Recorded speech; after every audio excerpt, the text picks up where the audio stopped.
আসসালামু আলাইকুম। আমি মোহাম্মদ সাজ্জাতুল মিরাজ বকুল। আমি আজকে আমার ইটালি ভিএফএস থেকে আমি আমার পাসপোর্ট কালেক্ট করেছি এবং আমি আমার ভিসা পেয়েছি, স্টুডেন্ট ভিসা। এটা আমার সেই ভিসা। তো আমার সকল প্রসেসিং এ আমাকে হেল্প করছে সানরাইজ এডুকেশন কনসালটেন্সি। তো আমি তাদেরকে ধন্যবাদ জানাচ্ছি আমার সকল বিষয়ে হেল্প করার জন্য। আমি ২০২৩ সালে আমার bachelor in textile engineering complete করি।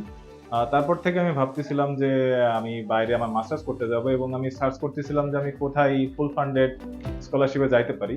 তো অনেক সার্চ করার পরে আমি ভাবলাম যে ইটালি আমার জন্য বেস্ট অপশন হবে, কারণ এখান থেকে ফুল ফান্ডেড স্কলারশিপ পাওয়ার একটা চান্স আছে অনেক ভালো। তো সার্চ করার পরে আমার সানরাইজ এডুকেশন কনসালটেন্সির অনেক ভিডিও আমার সামনে আসে এবং আমি এগুলো দেখি এবং দেখে বুঝতে পারি যে না, এখান থেকে মনে আমি হেল্প নিতে পারবো। আলটিমেটলি আমি আমার ফাইলগুলো তাদেরকে সাবমিট করি। কিছুদিনের মধ্যে আমি আমার প্রিফার্ড প্রোগ্রাম এবং প্রিফার্ড ইউনিভার্সিটিতে আমার অ্যাডমিশনটা পাই। তো অ্যাডমিশন নেওয়ার পরে সবচেয়ে বেশি ডিফিকাল্ট যে প্রসেসটা সেটা হলো ভিসা অ্যাপ্লিকেশন। তো এটার জন্য অনেক ডকুমেন্ট সাবমিট করতে হয় এবং একটা ডিফিকাল্ট প্রসেস, যেটা আমি ভাবলাম যে এটা আমার জন্য অনেক টাফ হয়ে যাবে। তো এই জন্য আমি সানরাইজ এডুকেশন থেকে হেল্প নিলাম এই স্পন্সরশিপের জন্য যে ডকুমেন্টসগুলা। এই ডকুমেন্টগুলা তারা সুন্দরভাবে আমাকে কালেক্ট করতে হেল্প করে।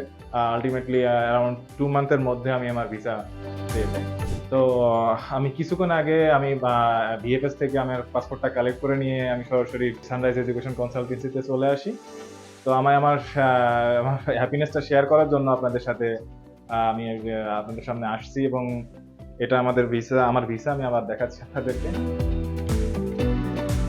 আমি আমার এই পুরো জার্নিটার পিছনে আসলে সানরাইজের বেশ ভালো একটা অবদান ছিল। আমি সেটা অস্বীকার করব না। সবাই আমার জন্য দোয়া করবেন এবং সানরাইজকে একটা ধন্যবাদ।